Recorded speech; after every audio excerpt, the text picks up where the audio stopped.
Today on Peliculas with the Bros, we review Nope, the movie directed by Jordan Peele, and we have some questions that need to be answered, like, is Nope a classic? Did Jordan Peele finally do it? These questions and more will be answered on today's episode of Peliculas with the Bros. Hit it!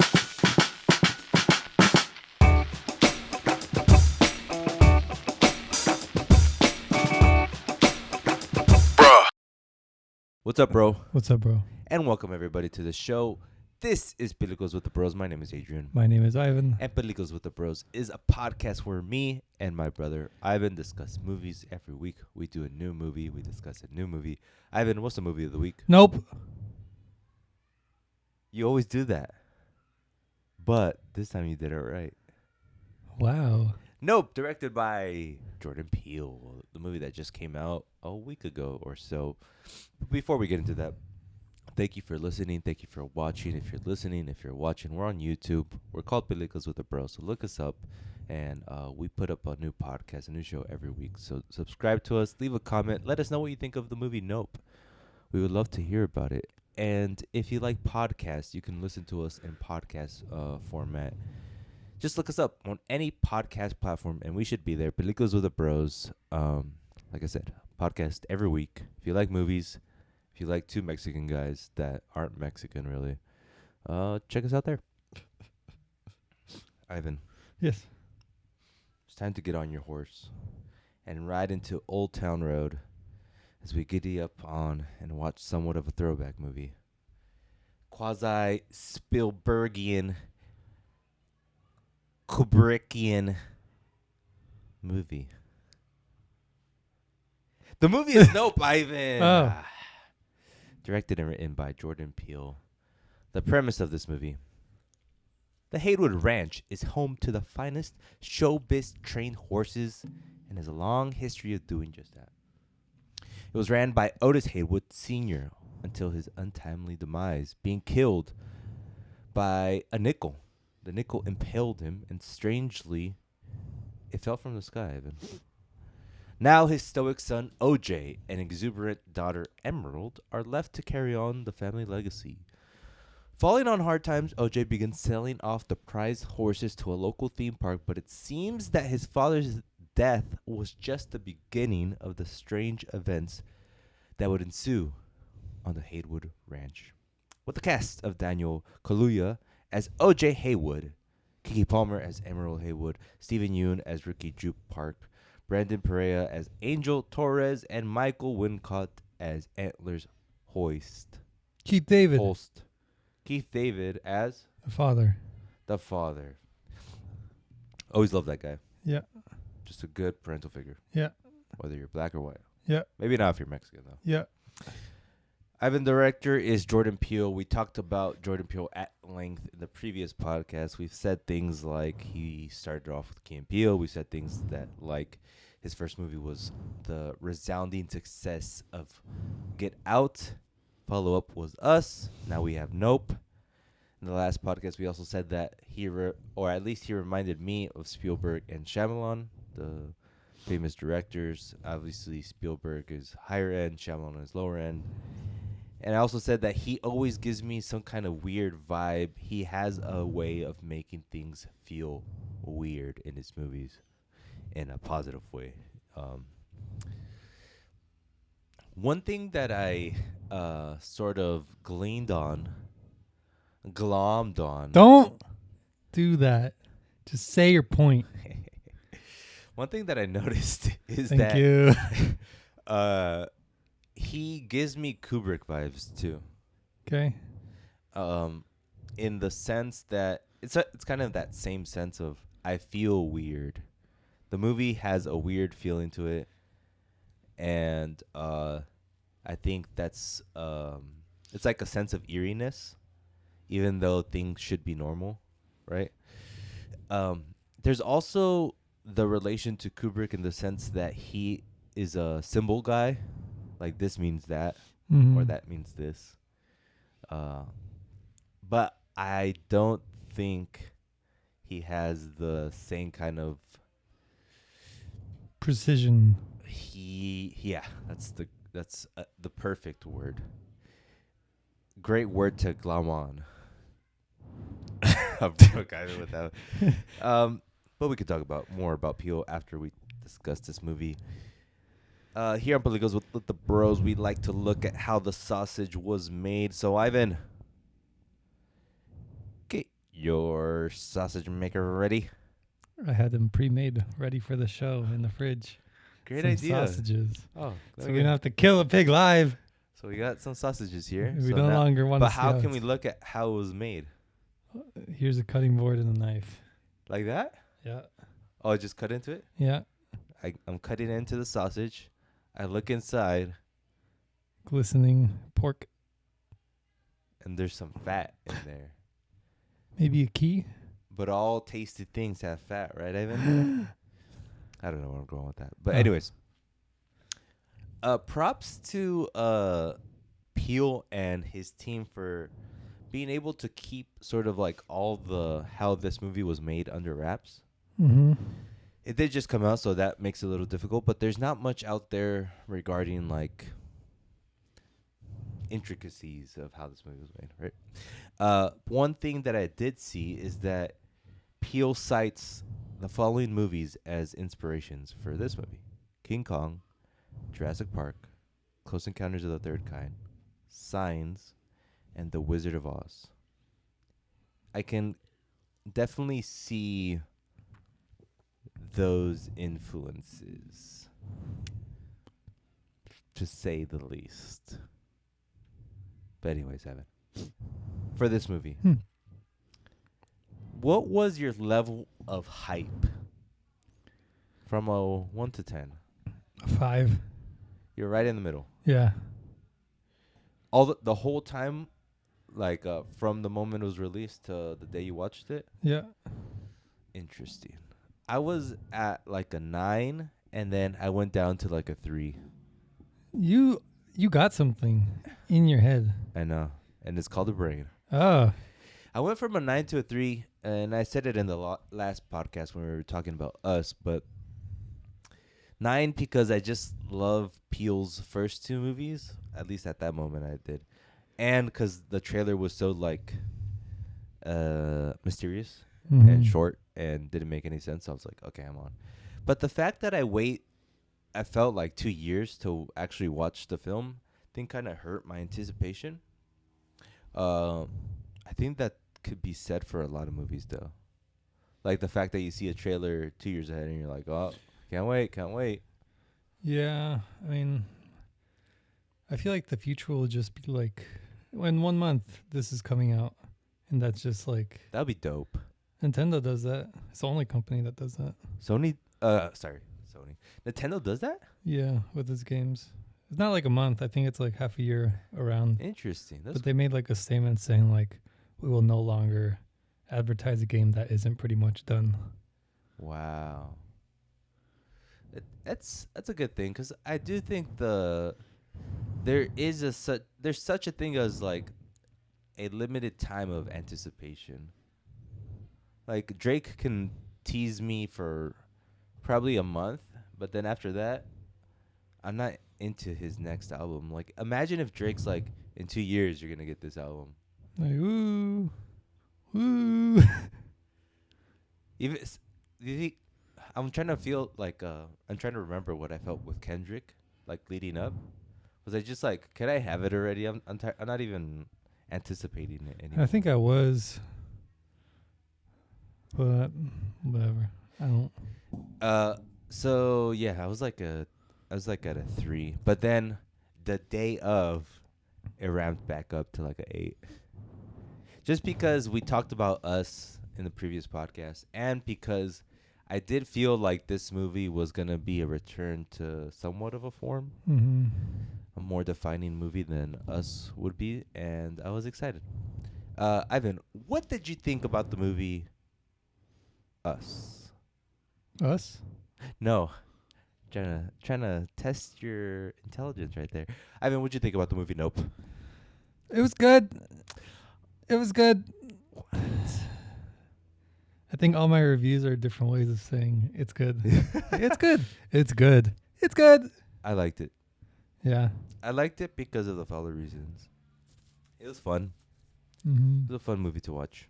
Uh, slightly disorientated of like the way he told the story between like the jumps and times and stuff Mm-hmm. and the rapid cuts and stuff. But I think it made sense at the end. Oh, but yeah. when it happened, I was like, "What's this?"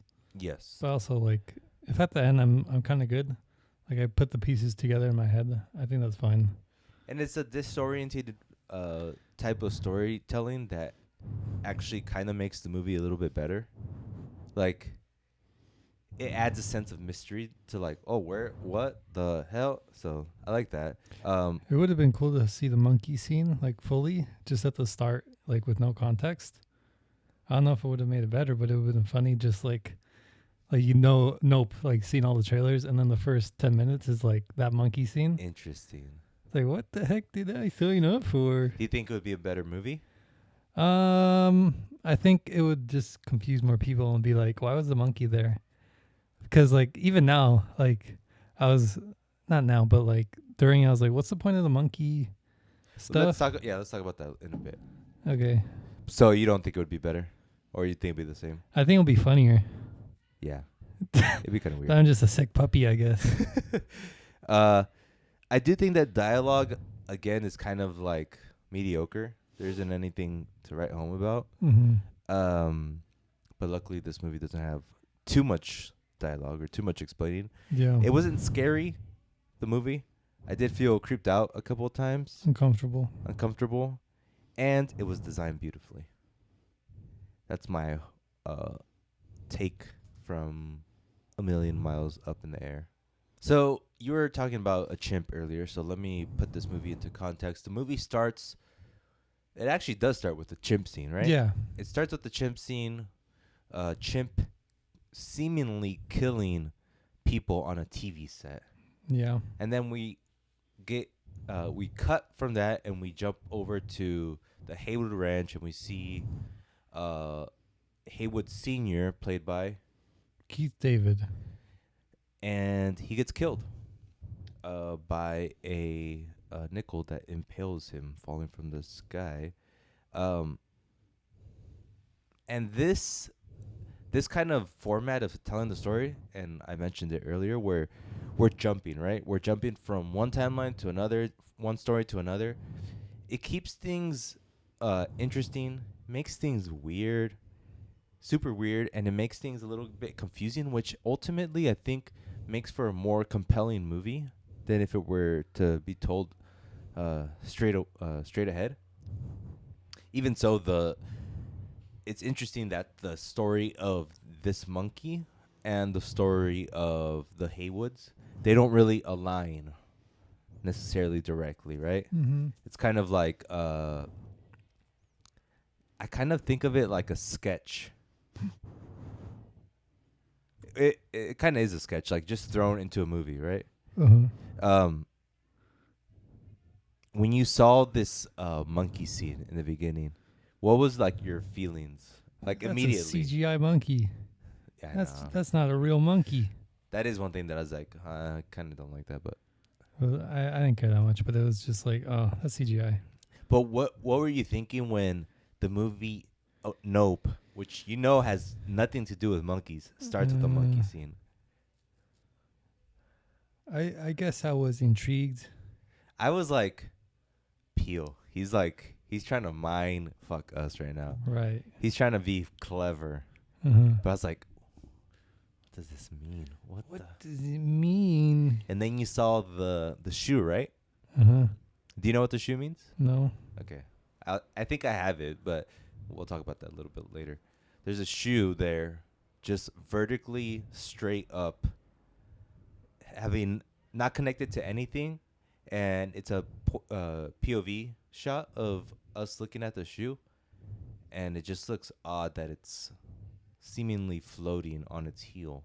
It's like with us, and there's like the coincidences that happen. Is that the same thing? It has that kind of vibe, but I think Peele's trying to do something different, and I'll explain that in a bit. Okay. From there, the story focuses on OJ and Emerald, the Haywoods, the brother and sister, and how they're trying to maintain the Haywood Ranch open. OJ and Emerald are super different, right? Yes. Characteristically. OJ is Daniel Kaluuya. Um, Emerald is Keke Palmer. OJ is super stoic, like the most stoic person you'll ever meet. And then Emerald is the most exuberant person you'll ever meet. And they're brother and sisters, and they play well together. I like how they're different, but they also get along. They're not like, I hate you for being like. There's still that kind of love, and you can see that's shown in the movie.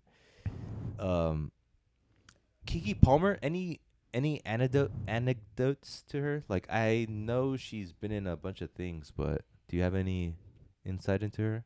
She was a Nickelodeon star. That's what I'm asking you, because like I know that you watch Nick Wow. during her come up. Wow. So give me a little. I was slightly out of the age range when she Mm, began like a career, uh-huh.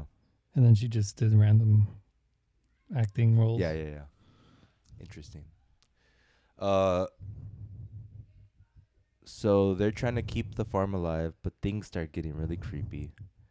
Essentially, OJ sees a UFO, and Emerald, basically convinces him to find a way to film this, so they can have their moment of glory, make a lot of money. They get help from Angel, a Fry's employee, to set up the video system, the surveillance system. Quick question: Fry's, the electronics store. What's your opinion on Fry's? Useless. Isn't it kind of the weirdest store ever made? Yeah. 'Cause it had, like, I don't know about any other Fry's, 'cause I've only been in one Fry's in my life, and that it used to be in San Diego, and they closed down. It was a warehouse that only like 20 people were in at a time, and 10 of those were employees. Mm-hmm. Why was it this monolithic structure that housed electronics that people went to buy stuff? It was like a pre-internet thing, right? Where like Yeah. someone made it pre-internet, the internet came up, they're like, "Damn, We're stuck with it. we don't have much time for this bad boy." But it's so weird that store was so huge. And then it was kind of annoying because like the only spot I wanted to go to was the music and movie section. So the first section was like chairs, computers, computer parts, all these things that I didn't really care about at that time. Speakers, kitchen stuff. Like, oh god. Finally you get to the movies and the music section. They have a lot of music and movies. Kind of like Sam Goody. a Best Buy on steroids. Yeah. A little dirtier Best Buy. A little dirtier. That's right. That is right. And then their lines to like get in line. It was a lot of zigzags and a bunch of like kerfuffle around for you to buy. Does that ever get you when you're waiting in line What do you mean? at a grocery store? Like, oh, I need to buy something, and then you see like some socks. Oh, I need socks because it's like right next to you while you're waiting in line. But you're like, you only go to Costco, so you probably don't ever experience that. Yeah. I'd say no. Sometimes I go to Target and I see the stuff. Maybe if they had like good stuff there. Like I don't want a candy bar. The place that's They infamous have like for a pizza right there. oh, Come on. if it was food, yeah. Yeah. Actually, that's a great idea. Little Target stand with a little food. Like you have your, cause who does this a lot is like stores like TJ Maxx, Ross. They have like their long line, and there's like little goodies on the side that no one really wants, like earbuds from China and stuff like that. Instead of that, have some nachos, have some hot dogs, have Little some food truck. yeah, little food trucks, Little restaurant. a little restaurant, Some tables. spaghetti. You can stop by and then like sit down and then view the people that are in line, just like throw stuff at them or something. Great ideas here on Peliculas with the Bros. So they set up the surveillance system. They also get a director of photography called Antlers Holst. Has a super weird name to help them film it. he's a very odd fellow. He's like a dedicated to his craft type of guy. Um, and the rest of the movie is essentially how can we capture this alien with some intercuts of our guy Gordy, the chimp. Gordy. Gordy, what a name. Gordy. Uh, now this all kind of seems like a typical sci-fi film, but we're watching a Jordan Peele movie, so what he tries to do is he's trying to make a sci-fi movie for sure, but he's trying to make a movie that's heavy in symbolism, that's in conversation with the culture and with societal issues that might be going on or stuff like that. And there's many things that he's kind of interweaving into this movie. Did you notice that on first viewing? Things he was interweaving. Yeah. Or do you know anything about this? I mean, I don't know. Okay, so we'll see. There's the exploitation of tragedy for entertainment. Yeah. What I mean by this is that the movie focuses on the Haywoods, and Gordy and this alien, right? All things that are kind of has things that are tragic about it. Whether Mhm. it's Gordy killing a bunch of people and people are infatuated with this idea of this chimp that was popular on a sitcom that eventually killed all the cast. And then SNL doing a spoof on Gordy. So it's like the popular culture making a spectacle out of this incident. Mhm. And then there's also the idea of the Haywoods, who are part of the showbiz industry, who have been sort of looked down on, demeaned, right? And now when they have their chance to kind of be popular, they're going to do it in a way that seems sort of similar to the Gordy situation, where you're trying to control slash trying to make profit out of this UFO, Mhm. which is the same idea of the Gordy thing, right? Like with the Gordy, the chimp, they're trying to profit off of him, and he eventually kills a bunch of people. So there's that. There's also that the evil that showbiz produces. That idea, which is like whether you're looking at broken child actors, like Ricky in this case. Ricky is Mhm. the the owner of the park that is trying to promote the UFO that comes in and does a show. Whether it's Ricky being amoral after this tragedy that happens to him, where he sees his coworkers get killed,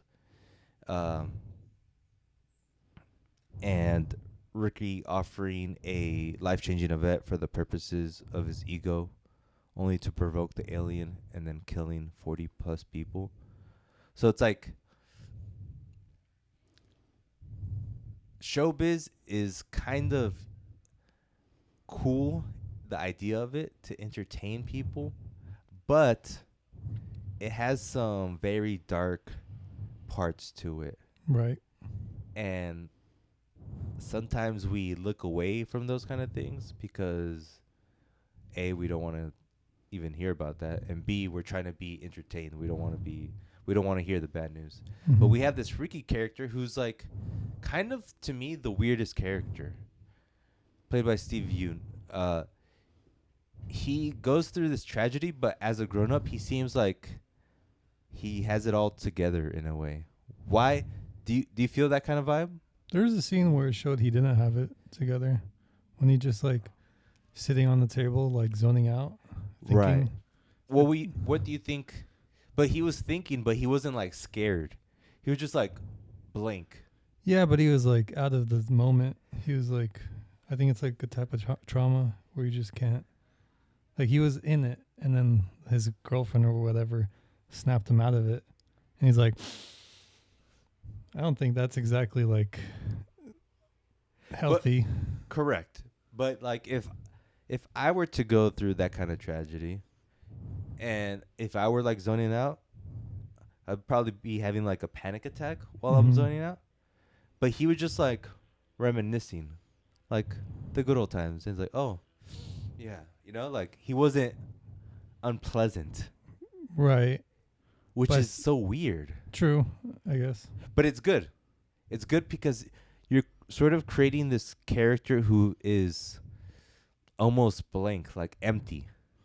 Well, maybe in a way it's worse because now, like, a normal person would have like panic attacks, but now this psychopath looks at it without a panic attack, like he's emotionless. Right.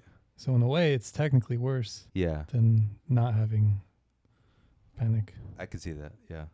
Um, there's also this idea that I couldn't like think through, which is like the idea of the token black guy. Okay. So in the token black guy, that term is in movies or in TV shows. Token black guys or token black characters are characters that are like used just for the purpose of being black and to Mhm. have like, hey, we have a black character, right? Right. And they act like a black character, like they're sort of like a stereotype right there. There is something to the idea that the Haywood Senior, the dad of the two kids, that he dies from a token.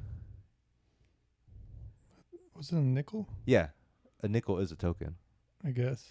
and there's something there where it's like maybe he's like referencing that it can kill you, like Tokenism. yeah, the tokenism can kill you, or like it'll just there's something there that I don't really understand, but I know he's trying to say something with that because it It's like a coincidence more than anything. could be, it could be. I might be adding something, but it does seem significant that a nickel, out of all the things that could have killed him, like there was keys that were falling, right, and other random stuff, but it was a nickel. I think it would have been more like on the nose if a key killed him. Like, ooh, what's the key to this mystery? But the key did land in the horse. Yeah. And I was like, okay, if the token means something, the key means something, and the key is like inside the horse. Maybe. I feel like a lot of times it's like, well, a lot of metal things are falling. What's metal? Coins, keys, belt buckles. Like, what could kill someone reasonably? Well, I've heard of like an Empire State coin killing someone. Like, let's just use that. Uh-huh. Like, that's kind of where, like, I would think my reasoning would be if I was making this. Yes. I wouldn't think like, what's Kubrickian enough to sell this death? Like, what item can I use that will be the most delicious symbolism in the world? Yeah. And I think that's one thing that this movie does well, is that it could rest its laurels on being like you need to understand the symbols to understand the movie. Mm-hmm. But instead it tries to do the opposite. It's like, I'm going to tell a cool sci-fi movie and add the sprinkling of symbolism, Mm-hmm. and if you get that stuff, then it's a plus, right? If not, you still see a fun sci-fi horror movie. And I think the biggest like message the movie is trying to say is controlling the uncontrollable, controlling like animals Mm-hmm. or nature, Predator. a predator, Apex predator. where we have again Gordy trying to be controlled. He's eventually uncontrollable. He kills his co-host, and then we have the UFO. They're trying to film it. Ricky is trying to control it for his purposes, for his show on his little ranch. He eventually gets killed. Mm-hmm. So this idea of like, do not try to control nature, because you can't. But I do have a question for Peele, which is like, if that's the message that you're trying to say, why at the end of the movie they're able to film the UFO? Mm-hmm. They, spoiler alert, they beat the UFO, right?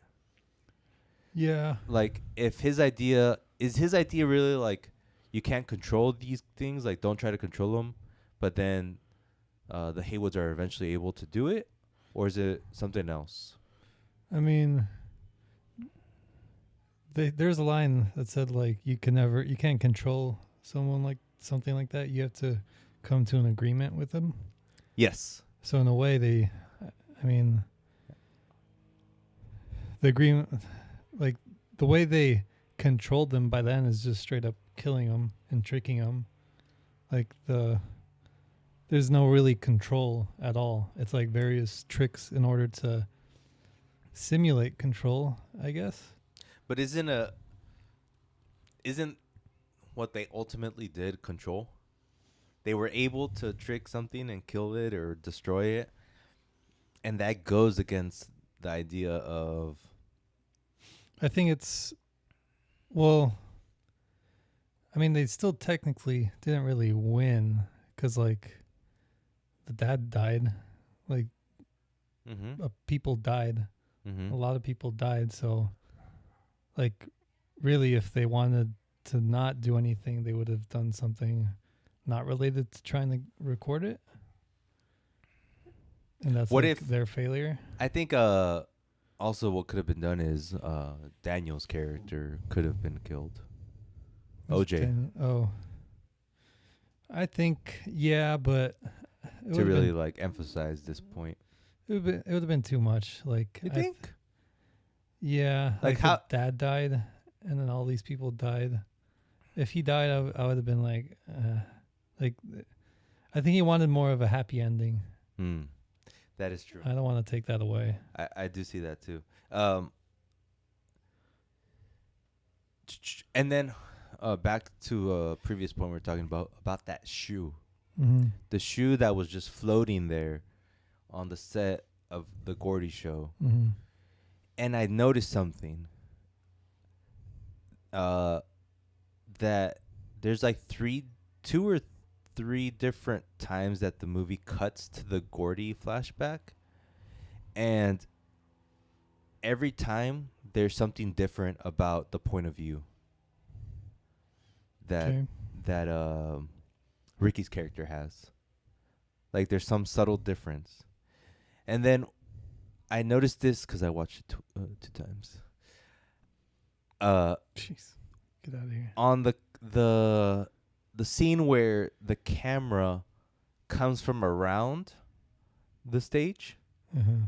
and has a view from the opposite side that Ricky's character doesn't see. The shoe's there, Mm-hmm. but there's a person's foot like that connected to the shoe. Really? Yeah. And then from that view, and it only shows it for a split second where you see like the calf, and then it cuts back to what Ricky saw, and the shoe's just there. And I'm like, I think I get it now. I think what he's trying to say is like, when we try to remember things, whether you're just trying to remember a regular event or a very traumatic event, you kind of have things that don't always align up to like the real truth. Okay. And who knows what the real truth is, whether it's that camera pan around or what Ricky saw. But the idea is like, events can never be like replicated verbatim, and especially traumatic events, you always view them in your lens, and how you view them is what you remember, not essentially like the fact that you saw. Yes. And also, like, if you take it that the camera pan around was the real view, the fact that Ricky saw a floating shoe means that this moment was heavily traumatic for Ricky. Right. Like, for him to be for him to remember a shoe that's just floating there, that must be insanely traumatic for him to just think that actually happened. Which is, when I saw that, I was like, oh, I get it. Because then the first time I watched it, I was scared that, I was like, is he never going to really tell what that whole thing was about? Right. And at first I thought it was like this idea that what you were saying too, that things are just weird. Like it might be some weird coincidence. But I'm glad I rewatched it just for that. Jeez. It was more so because I saw it in IMAX the second time, and I wanted to see because it's notorious for being filmed in IMAX. So yeah, there's a bunch of symbolism in this movie, and honestly, and again, there's a bunch of symbolism. After the movie comes out, everyone has their think piece about the movie, which is great because like, it's cool that there's a director that can do that. Mm-hmm. That hundreds of critics and thinkers on the internet want to have their opinion on this movie, and they explain like what everything means, right? Mm-hmm. And to me, this is kind of corny, just that part of it, you know. Okay. And also the part that he is trying so hard. Like to me, there's like it's obviously a dumb way of thinking, but I feel like Peele is trying so hard to be smart or to be different. Might be just like a chip on his shoulder. Like, oh, he's just a sketch artist. He doesn't have any real artistic vision, so he has to like kind of overcompensate. Yeah. Maybe as he matures, he's gonna realize who cares if they think I'm stupid. Yeah.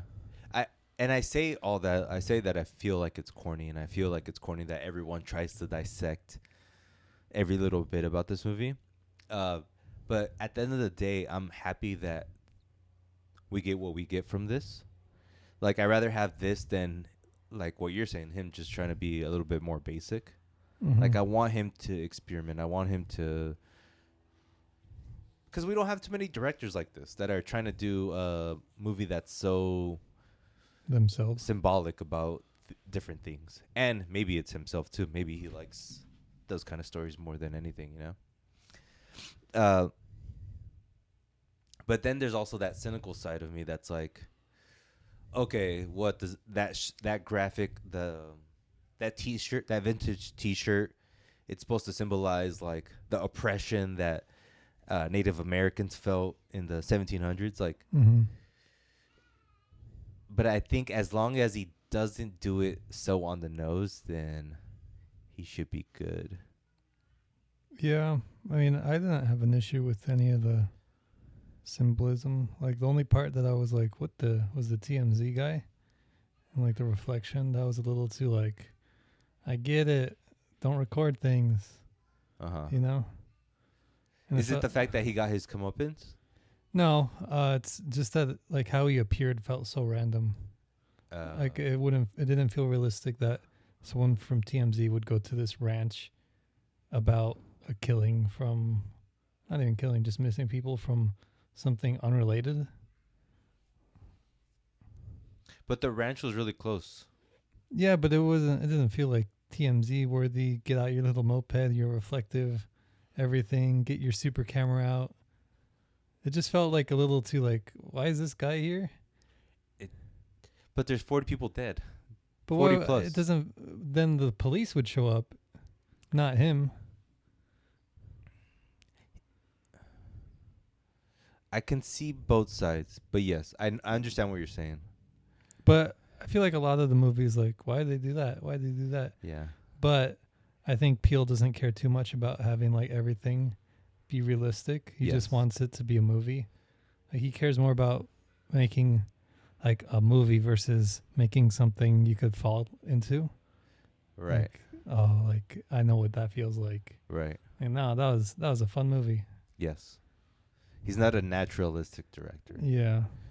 That's a good take. Like I said, I'm not a fan of the writing of this movie. Like, there's nothing to... It just kind of feels like whatever. It's not as bad as Us, because I think there's less writing. There's less dialogue in this movie. They acted more with their body in this. And that's why I think Daniel Kaluuya is, like, amazing. Yeah. So stoic, so... Analytical. Is he analytical? He's more like very... Go ahead. Well, you could just see him think when he was like... Yeah. trying to figure out like how the thing worked. Yeah. Like if it was me, I would have been like, that thing's just gonna kill me no matter what. Yeah. But like it's his knowledge of horses and how like that stupid predator animal thinks. Like he could just see that. Like that was like my favorite part. Like where, like, I think anywhere in the universe, any sort of like predator will have that same sort of mentality of like, this is my area, I have to defend it. Like just super basic tenets of life. Yeah. And he just like figured that out from this giant alien cloud thing. That's true. He is analytical. And the fact that whenever he talks, it's just like 2 words and maybe a grunt. It's so good. All with his eyes. Like those eyes of his are just like, they say everything. Yeah, he's like, yeah, looking, yeah. thinking. If he looks at me, I might melt. Yeah. Yep. Yeah. I do think Keke Palmer's performance is good to okay. I don't really something about her acting feels like show busy to me. That was her point, though. Yeah. I think I just know there's people out there who are like just super Flamboyant. Yeah, and it's like, all right, calm down. But Right. that's just who they are. I wouldn't hang out with them, but I'm not gonna say like, don't be like that. But it's also not that necessarily. Like, there's like that famous scene that's used in the trailer where she describes like the ranch and she does it flamboyantly. Yeah. But it's more so her acting when she's trying to get across like the emotions, like OJ, run! Just something about that is just like kind of not realistic. I don't know why. Like, it's something weird with me, maybe.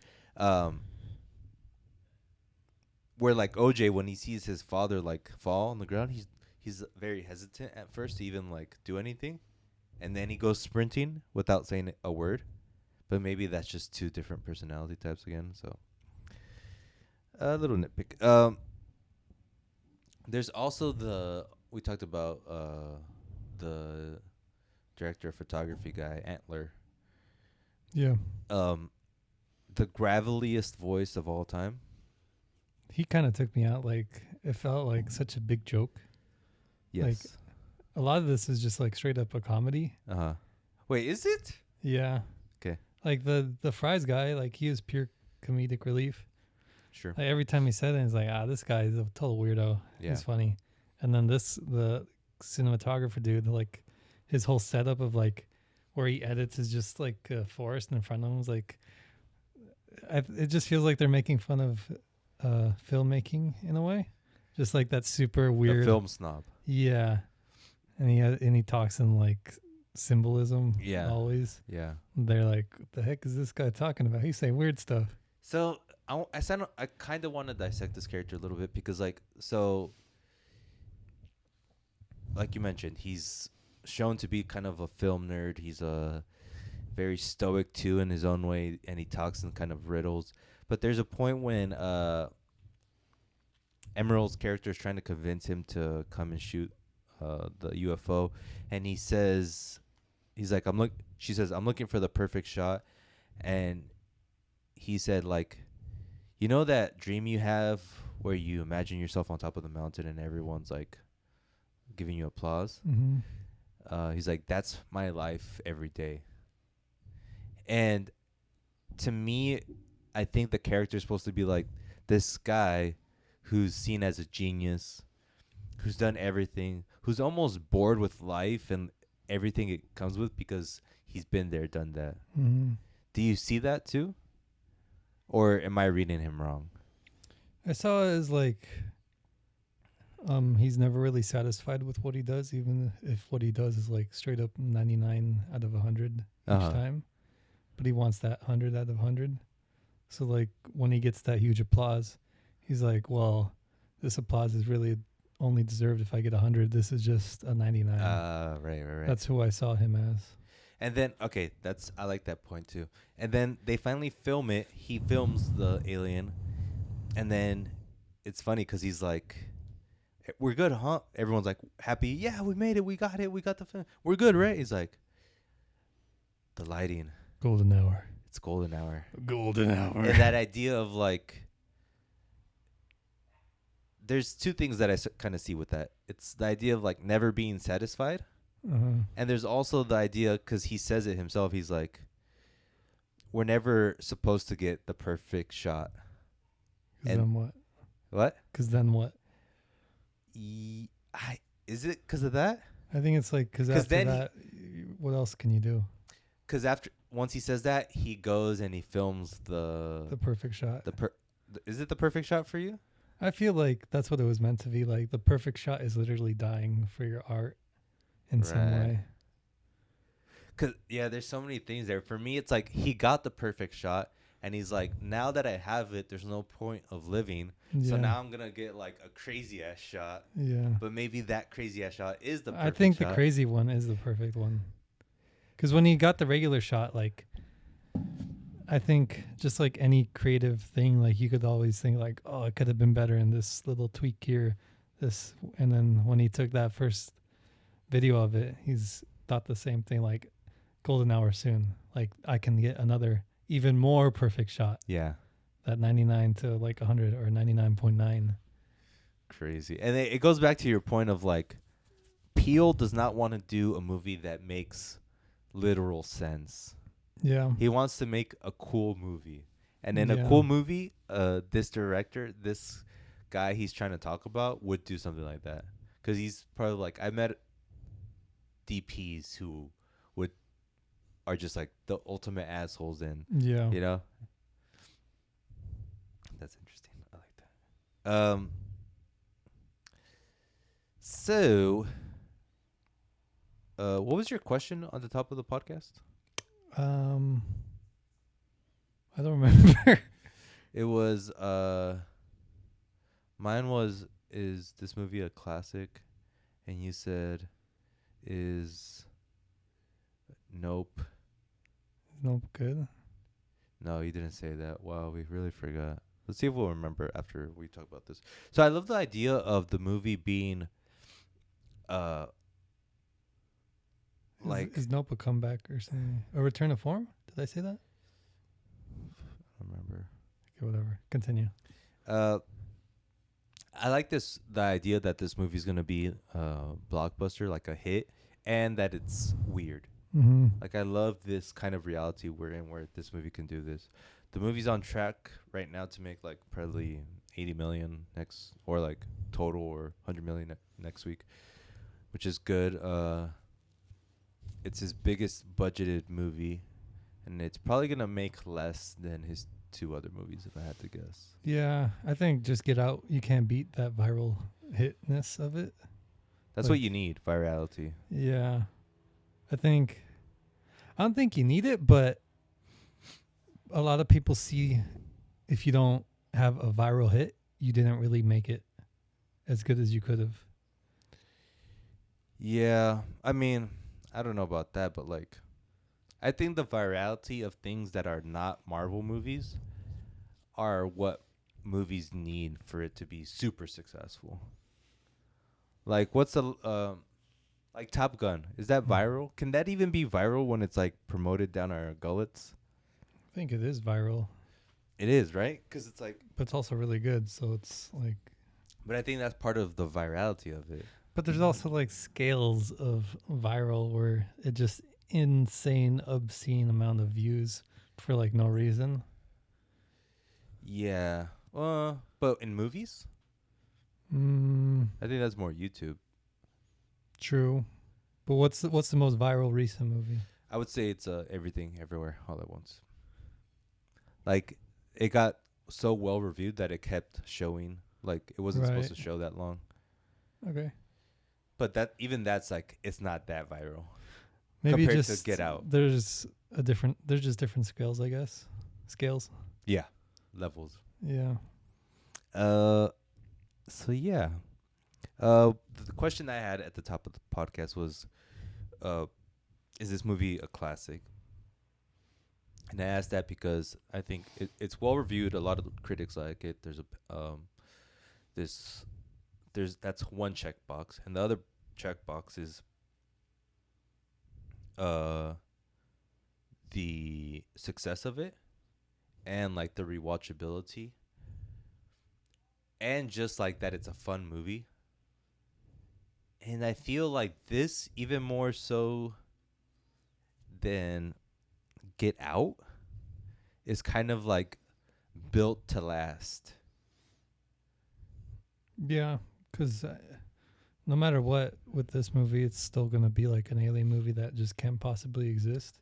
But with Get Out, like that will be outdated once like racism is Well, gone. Even if that's your hot take that what do you mean? racism is gonna be gone one day. I mean, I'm not saying it's gonna happen. I'm just saying that would kill Get Out. Like you would look at it and be like, I don't get it. In like 200 years or whatever. I think it's more so the conformity, the was it the Symbolic no. symbolism, symbiosis. The more that white and black people are able to get along, the less that movie makes sense. Isn't that what I said, but in a less honest way? When racism is gone. Yeah, but mine's more realistic.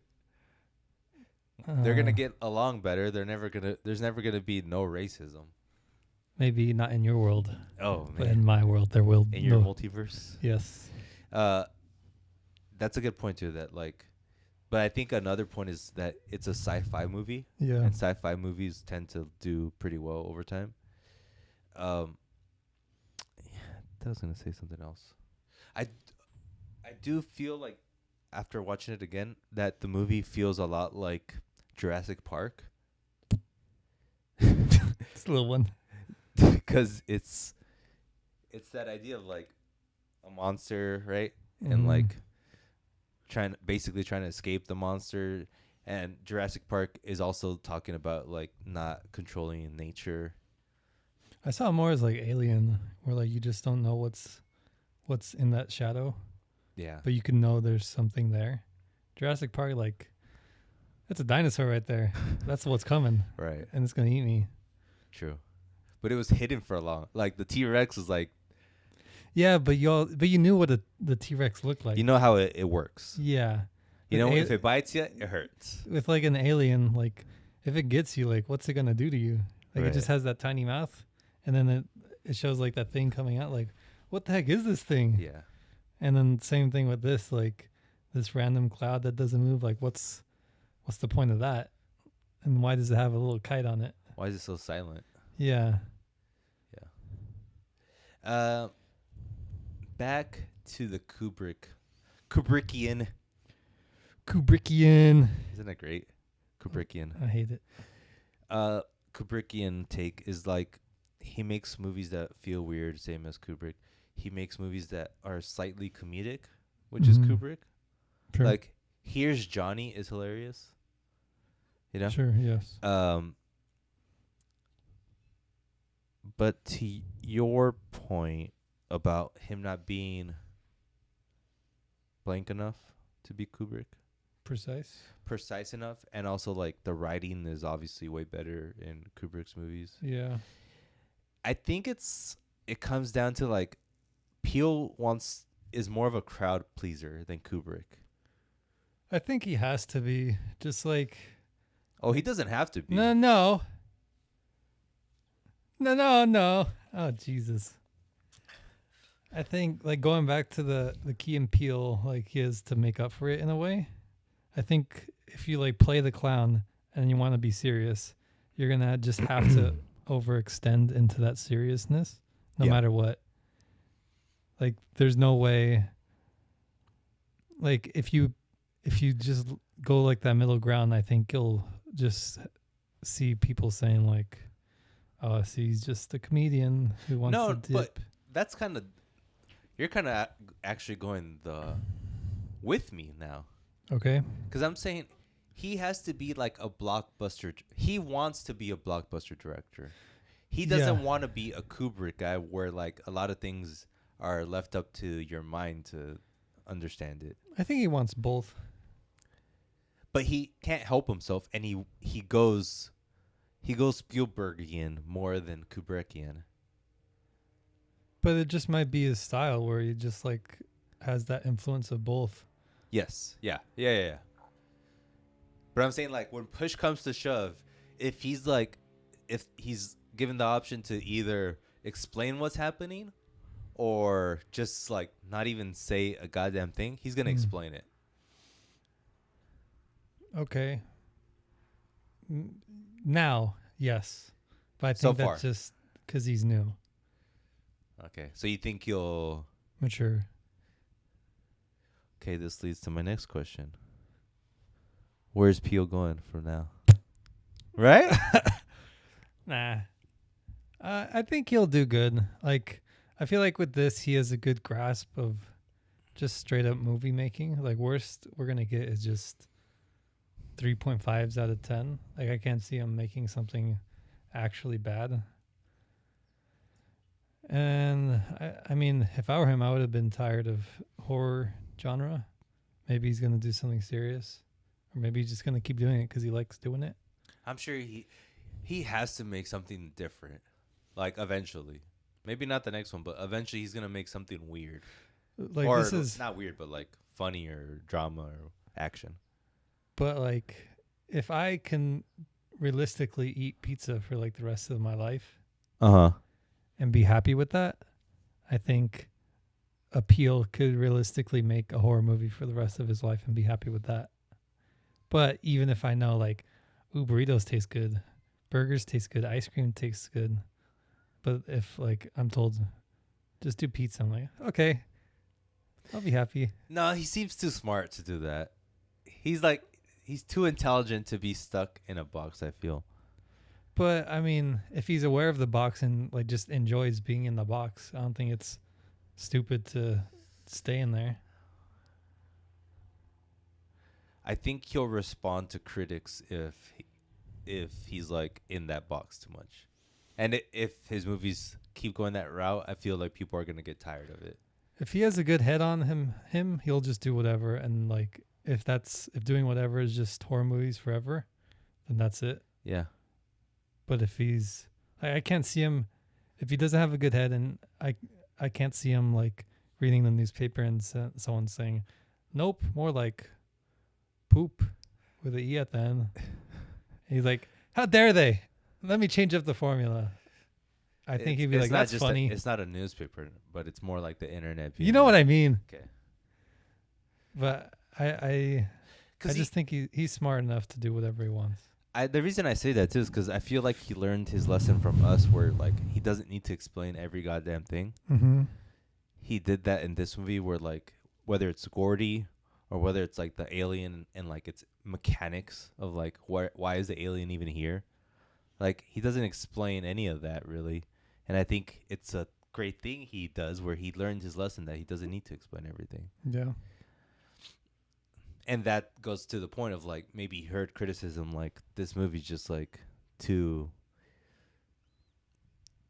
I guess it's kind of precise. Us is too precise in a way where it's like trying to explain things that shouldn't be explained. Mm-hmm. The design of this film, before we stop talking about this movie, is amazing. Mm-hmm. The alien is impeccably designed. Like the fact that it's a UFO is cool because just like that cultural thing, pop culture idea of what aliens are. Mm-hmm. But how it acts, how it works, that scene where we're in the innards and seeing how people get killed was so disgusting. Yeah. Even though you don't see much, it's just like enough. The design of the ranch, the design of Gordy, that like scene, like everything felt like It existed. it existed, but it was kind of like iconic. Yeah. Yeah. Like a great design. I don't know another way to explain it. Music was pretty good. There's like Good sound. Good sound. Yeah. Good sound. What else? Their costuming was good. Like the fact that he wore the Scorpion King bright orange thing was pretty cool. I was reading an article saying like they spent a lot of money on retro T-shirts. Mm-hmm. But what stood out to me in the article was like how they were comparing the the movie to Back to the Future in the sense that there's like a bunch of iconic looking things, Mm-hmm. and that the puffer jacket of Marty and the orange jacket of OJ. OJ, and the fact that he's called OJ, by the way, too, is That was funny. funny. But it's obviously like Peele knows that things need to stand out, Yeah. and not a lot of directors understand that sometimes. Like, you can't have your guy wearing plaid shorts and a white T-shirt. Yeah. He's gonna be good. He's good. He's a good, guy. right? He's a good guy. He's a good guy. And that jellyfish glory that we saw. Kind of crazy, huh? What'd you see? What'd you think of like that? The square, like. I don't know. It was just interesting to see something I haven't seen before. Right. Like, why do we need to understand what that even is trying to do? Like, we sort of do. It's like, yeah, it's basically trying to what's like a peacock. peacock, right? Yeah. That's cool. Good movie, huh? Ivan, let's rate this movie. Out of 5. UFOs. Too easy. What was the proper term? AEUs or something? UPO. That's not it. Out of 5 Gordies. Okay. Out of 5 shoes.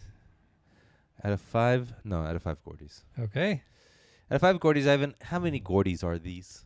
I say this 4 Gordies. 4 Gordies? 4 Gordies. I'll give it 4.25 Gordies. 4.25 Gordies. 4.25 Gordies. 4.25 Gordies. Ivan, it's time for a section we like to call Things and such. Comic-Con 2022 came around San Diego Nerd. this past week. Nerd. You would have gone to if you were invited. What's your point? Bunch of announcements. Yeah. Marvel came in. Got some Hit me. Rapid fire. Lord of the Rings trailer. Oh, God. No, I'm not going to do it rapid fire if you're going to do that.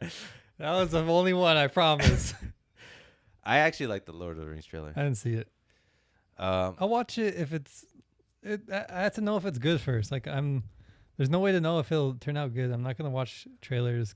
I think it has to be good because they spend like $500 million on it. But, like, It's so stupid, like, how much money they're spending on it. I just don't completely trust them to not rely on, like, the fact that, like, everything looks perfect. Where, like, they should, like, 400 million of those should have went to the script. And then 100 million. Yeah. Because that's where the legacy really is. We'll see. I like the trailer, though. The trailer looked cool. Then Marvel obviously came out, guns a-blazing, announcing like 35 things. Takeaways. Black Panther 2 trailer. They dropped it. It looked dope. Did you watch it? The music, how they remixed the music was cool. Yeah. And just the look of it. Yeah. And the tone of it is supposed to be like just sad, right? Everyone's grieving. Yeah. I'm curious. I don't know. I feel like it's going to be not even Black Panther anymore. It's going to be like the Wakanda stories. Well, Namor showed up, and guess what? In the trailer? Yeah. I didn't see. Oh my God. You know why you didn't see him? Because he was Mexican, Ivan. I don't want to watch this. They I don't know if you ever Played watched. by? What? Played by? That's what I'm gonna say. You never watched Played by? Narcos, right? Yeah. The newer ones. No. I know Mexican actors. I don't know his name. Diego Luna? No. That's all I know. It's the brother of Diego Luna, or like the brother-in-law of Diego Luna in the movie, in the show. What does he look like? Mexican. He's really Mexican looking. If I saw him, I'd probably know. But it's interesting that they have Namor being this like Mexican. essentially like an Aztec warrior. That's cool. A little like flip on the script for him, right? I mean, who was he before? Just like straight up Aquaman? he was like a weird looking Aquaman. Like he was always weird looking. I just know he had like tidy whities and then like slick back black hair. Yes. And he's always like, yeah. and that's all I know. Yeah. I think it's definitely gonna be like who was the next. But there is a Black Panther in there though. I know. But it was the Killmonger suit. Yes. Was it? It was gold trim. Had gold. Huh. It was a guy. It was a guy. How do you know? I can tell by the figure. The forearm. Yeah, The forearm. the physique. So Sure that was announced and that looked good. We'll see. We're anticipating that. Ant-Man will have King in it. King the Conqueror, which is interesting. Daredevil. Has its own little thing. Born Again. Born Again is a graphic novel that was, I think it was a comic book series. Like, they redid it. Interested in that, actually. I think Daredevil's, like, bright to be, like, the best show they have. Yeah. Yeah. I didn't mean it like sarcastic. You're not saying much with that, Adrian. And then the crazy thing, Fantastic Four pushed back to Phase 6, right? Yeah. Where does that leave X-Men? Phase 7? I don't want No them. X-Men announced. I don't want them anymore. And Fantastic Four is the last movie before we get the last two films, which are Avengers films. Avengers King Dynasty and then Avengers Secret Wars. Something like that. Yeah. What do you think? Is that like it? Or is there another phase? Phase 6 ends with the two Avengers movies. The Fantastic Four movie and then the two Avenger movies. That's the end? That's the end. So phase 7's like mutants probably. Phase 7 is probably 7, 8, and 9. Right? Like they always announce. Star Wars? We accidentally just made Star Wars again. It's not trilogies anymore. It's just phases. Yep. I'm sick of this. I'm tired of this. A phase is crazy. Like to think about that. Star Wars was the first thing, right? Where it's like that was the original you phase. get 4, 5, and 6 movies, and now we're doing phases where you get like 10 movies in a phase. Oh God! I didn't realize how far gone we've been. So far gone. Shout out to Drake. He predicted it.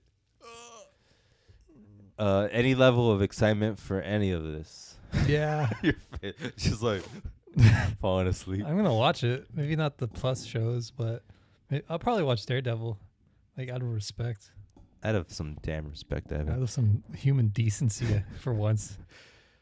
It's cool that they're ending with Avengers.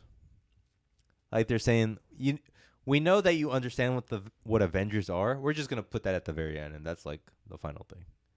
It's gonna be weird seeing the new Avengers. And Kang, the Kang Avenger movie is directed by the guy that made Shang-Chi. Yeah. Sure. I don't think he's bad.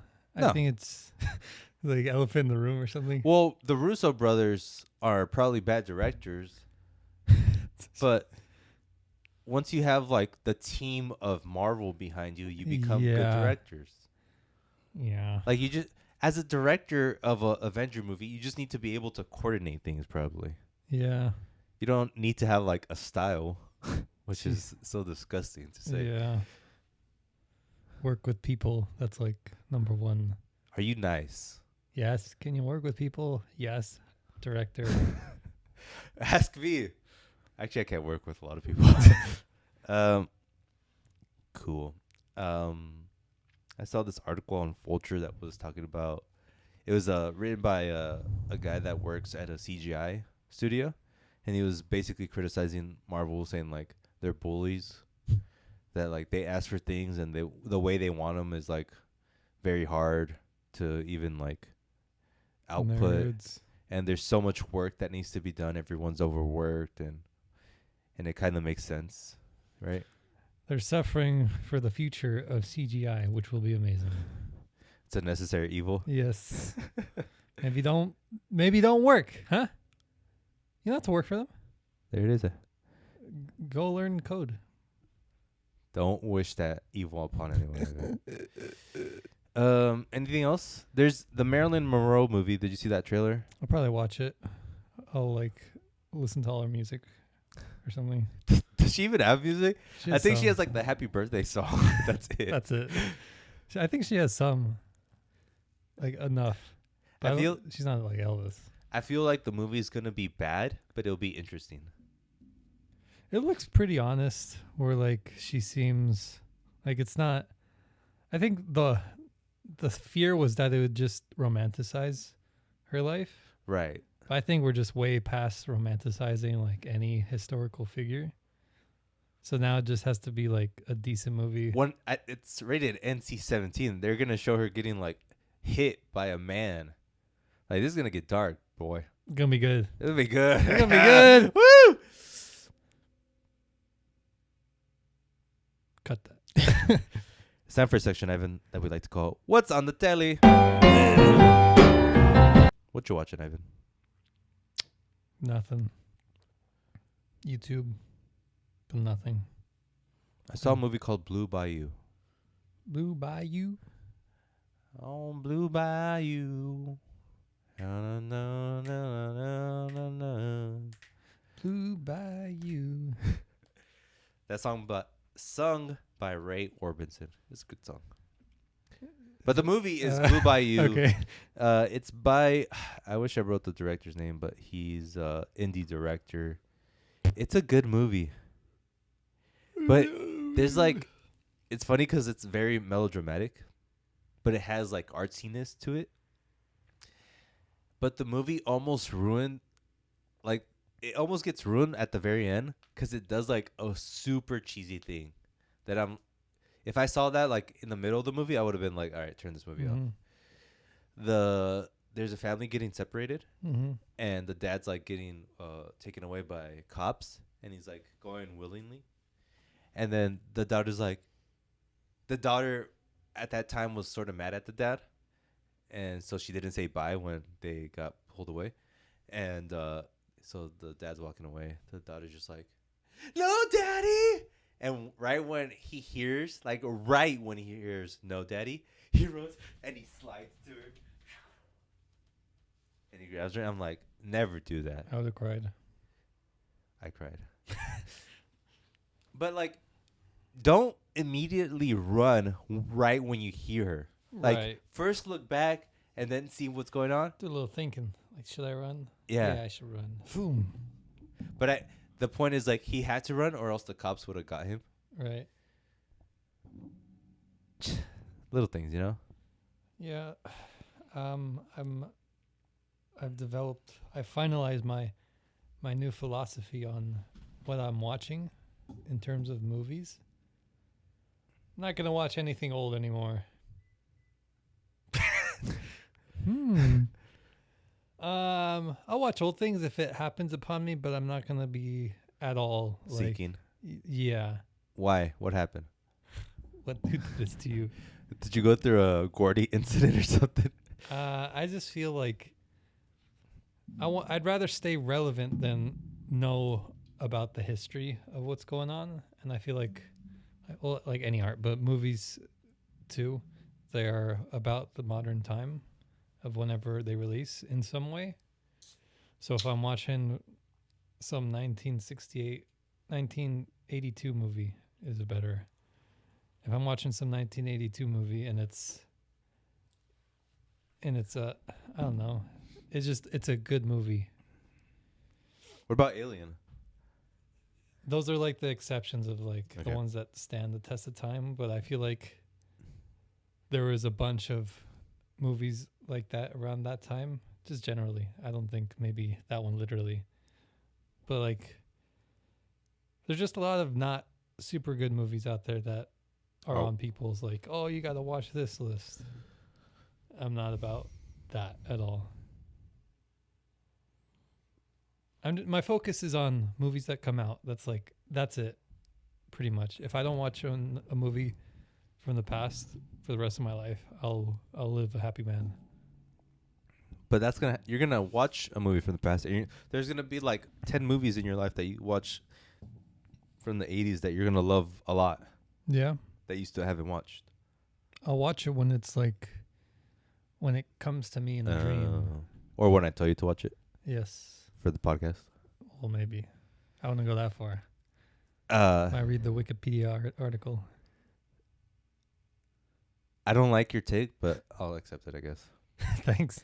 I watched and I listened to different things that relate to each other. I listened to a podcast. It's a new podcast by Quentin Tarantino. He has his own podcast now.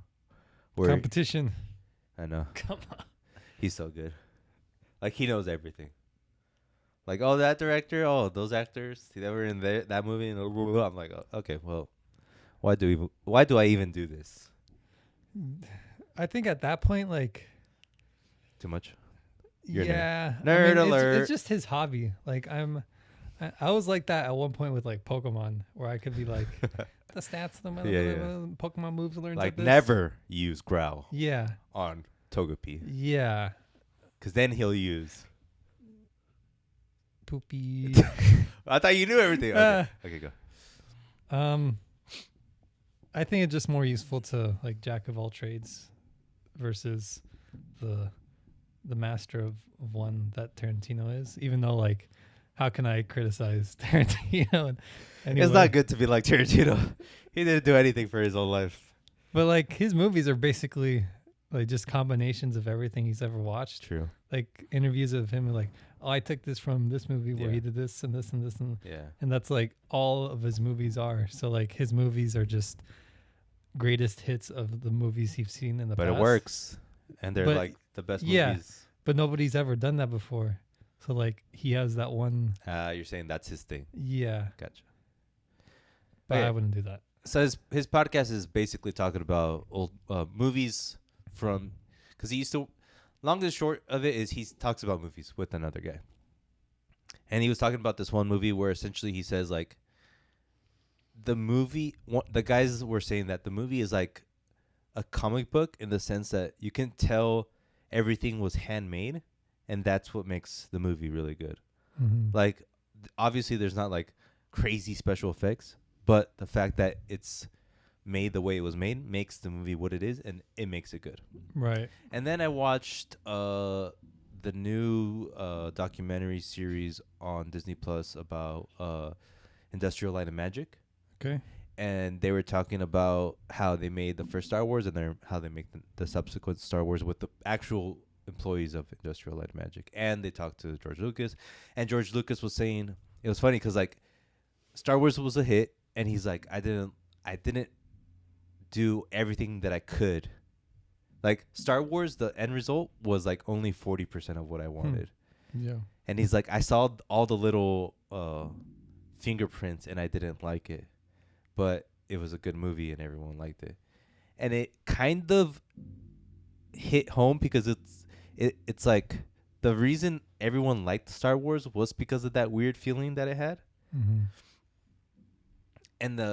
And when he actually had the money and the power to do CGI and make what he really wanted to make, which was 1, 2, and 3, episode 1, 2, 3, they weren't as good. Mm-hmm. Even though he had all the capability to do it. Yeah. It's like, damn. So that's what it is. It's like you have to have your voice in it, and it doesn't matter about the imperfections, because the imperfections are what make the movie it. Mm-hmm. It all just came in a circle. Wrong. Oh. Classic. You thought you could escape it? Nope. You thought I was out of that phase? I thought I was out of that whole, like, that UFO from... Nope. I'm back, baby. What was the... I missed... I lost it in my head. Georgie Porgy. The style... Your style is your mistakes, essentially. Oh. I mean, yeah. But I think... I don't know. It's just, like, I'm trying to think of it in terms of, like, just writing. Like, why would you put in a line that just, like, you read and, like, oh, that was bad. My mistake. People love it, you know? Like, that's different from intentionally doing something bad, or... Well, writing is different from what I was kind of talking about, because it's more about, like, the visual and, like, the how they have to complete the look. I think I would have to have like a conversation with Georgie Porgy, Mr. Georgie Porgy. Mr. Georgie Porgy himself. Mr. Georgie Porgy the first. I don't know. I don't think. Do you think he's right now? Like, you think if he... I just think the methods he used to create Star Wars or like ILM used. Yeah. I think they were trash. No. I don't even know what you're trying to say. Hold on. Like, is he wrong or is he right? Like, what? Wait, okay, what's his thesis? And I'll tell you if His thesis is essentially like, if I had my druthers, I would have made Star Wars look a lot better. I don't think the first one. Okay, 4, 5, 6. Yeah.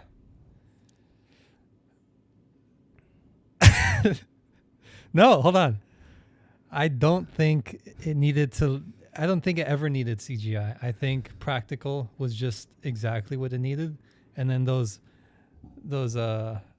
camera lens tricks and all that. That's all you needed to sell it. Because yes, with CGI, like you lose all the, not these days, but at that time you lose like shadows, how people react to seeing something real, like just the million tiny physicalities that physical props need. I think that's what made Star Wars. Yep. And I don't. So you agree with me and with Quentin and the podcast, but not with Georgie. Correct. Yes. Yep. Not with the Porgy. And that's what I'm saying. Like, the fact that Georgie thinks this way. Oh. And that's his main flaw in him. Yes. Yes. And it's crazy because this guy who created, essentially, he created the biggest IP ever. Mm-hmm. If you really think about it. Like, yeah. One guy created an IP. It was him. The guy that created it is actually a bad director. Yeah. He's the idea, man. And then he got lucky that there was constraints around that. Yeah. He reminded me of so much of Kanye because, like, you see it and you're like, oh, he didn't have anything to do with the visual effects. Yeah. He said he had, like, the storyboards that people drew for him, and he had, like, what he wanted it to be, but he had other people execute on that. Inspiring. Yeah. I think that's I what don't I like want. that, though. I want to do that. I don't want to do that. I want to have like my business, and then like you come in and say like, I have an idea for the Ghost Rider TV show, gritty, dark, and here's my work. And I'll be like, sure, funded, and then. But that's a producer. Okay, hold on. He wrote the Ghost Rider play, and then he's like, I want it to look like this, and then someone draws it. Listen to me. Okay. You trash bag of a man. Garbaggio, some might say. Garbaggio. Look, this is what I would do. Human flesh bag. Call me that. Sure. Walking bag of flesh. Okay, go. One more. Let's say, like, I have my company, and then you have the idea for, like, a film studio that focuses on making poop animation, like out of poop. Okay. Just do claymation, damn it. But it has to be something weird. Plastic. Out of poop. Okay. And then I'm like, sure, I'll fund it, but 25% of anything goes to me. Okay. And then once you can be independent, you can break off of my studio, but you'll give me 10% of your entire whatever. Okay. That's what I would do. So you just want to be a rich guy? No, I would be very generous with the cuts I take from them. I wouldn't even take 10%. I'll do like 1%. Like, I just want to always have my little legacy. Like I helped build you. And then just have. Oh, that's boring. What do you mean? That's you. But like, look, if you have someone, it's like what Kanye does, but he just puts himself too much into like, oh, let me direct this poop claymation. Like, let me do this. If he's just like, you know what, you can do it. I'll just fund it. And then you'll be under the Yeezy brand. And then you could just grow and grow and grow with your poop animation. you want to be like Image Comics. That's what they do. Like they only take 10%, and everything else goes to the creator. Yeah. But Image isn't. Image is just known to be a place where creators can go to create their stuff. It doesn't have like a. I guess it has a legacy, but it's just like there's really. But I want to do that, but with like everything. So like you would come with the poop animation. That guy would come with like the poop app. That guy would come with poop clothing, you know?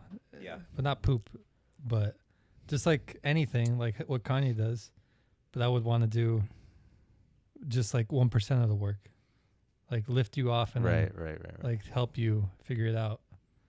And then you like, oh, this guy, he did like more like Rick Rubin, where like people really don't know who he is besides the people who he But helped. Rick, no, because you're describing people that actually do something. What you're describing is just like a financer. But I would Who- finance good things. That's fine. That means you're also you're a financer of like But that would just be like one of my jobs. what, you're a plumber on the side. I save lives. Like I would I'd rather have, be Georgie Porgy but like, than do that. but I would do that on the side. Like I would just whatever I'm doing. Like let's say I'm a waiter in the future, just for fun. That's my fun work. And then on my side work, I own this $1 billion company that like I just meet people for 10 minutes, work with them, see if they have a future, and then put them under my brand and grow them. Yeah. Like I don't See think that. it would take long to just see people, talk to them, and see like, oh, their work is legitimate, and then just send them on their way with money, and then have like my own team. Like, okay, you watch these people, make sure they're not stealing or stuff like that. Right. And that would just be my side company. Interesting. You still need a lot of money for that. Yeah. I wouldn't. I'm not talking about like I'll do this tomorrow. All right, I see that. I thought I was gonna say something else in relation to that. I guess I don't. Oh, I started watching the first episode of the new Star Trek show, and it looked good. But I only have 20 minutes to report back, so What a waste. I can't really report. I have decided for a section we'd like to call "Really Be Bussin'." I see a lot of flaws in hip hop now. Now. Yep. Now. I think it's It's an definitely- illness. it's more like how something that is like it's like candy. Like you grow out of candy. I don't. Jesus Christ. I still enjoy some music, but like when I look at the new music out, I'm like, oh, this all looks disgusting. Like it doesn't. It's not that I don't know. It's just like it looks so immature. It is. It is. Yeah. But I think a lot of music is immature. Yes. I think music in general is immature. I think life's immature. Let's get out of here. I just It's in a rut. Music. It has to be. Like, when's the last, like, what's the everything everywhere all at once of music? nothing. Nothing.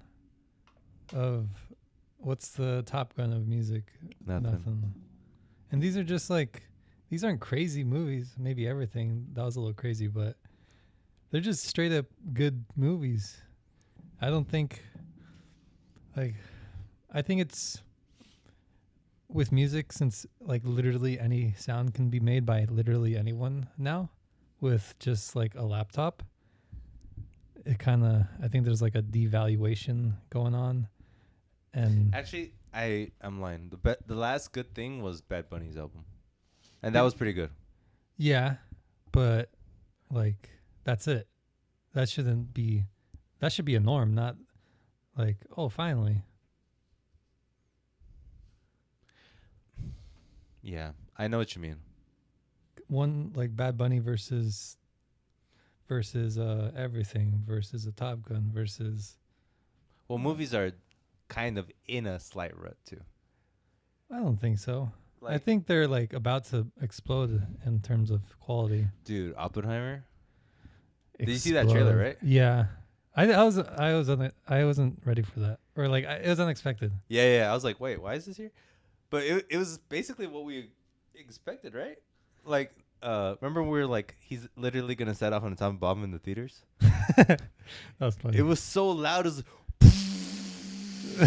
the fire. It's gonna be exciting. I like it. And I like biopics a lot. I like biopics. I'm excited for that movie. Anything else for the beautiful people out there? That was it. I'm done with music. Welcome. I'm listening to music, but I'm done with music in general. Come over and listen to some Elvis. I was listening to no, I was listening to Elvis the other day, and I thought about you, and I started laughing. I just poisoned Elvis for you. But yeah, I was listening to Daft Punk's Discovery album. I was like, Mhm. oh, this stuff's good, man. Yeah, I think Daft Punk, like, I wish they released some sort of like novel or book, like biography. Just because, like, I feel like they're up there in terms of like one of the greatest. Uh-huh. Because I feel like their music is just so like they know exactly what they're doing in every way, Uh-huh. but they don't talk about it at all. Like I want to know their process. Their movie is gonna be so good, like them coming up in the French disco scene and all that kind of stuff. The French, like just those vibes, and then from them that to like, let's make around the world. Around the world. Wait, oh, loop that again. wait. What'd you say? Around the world. We love going around the world. Say that one more time. Around the world. Hit it. Ivan, any parting words for the beautiful people? No. All right, guys. We'll see you next week. Peace out. Bye.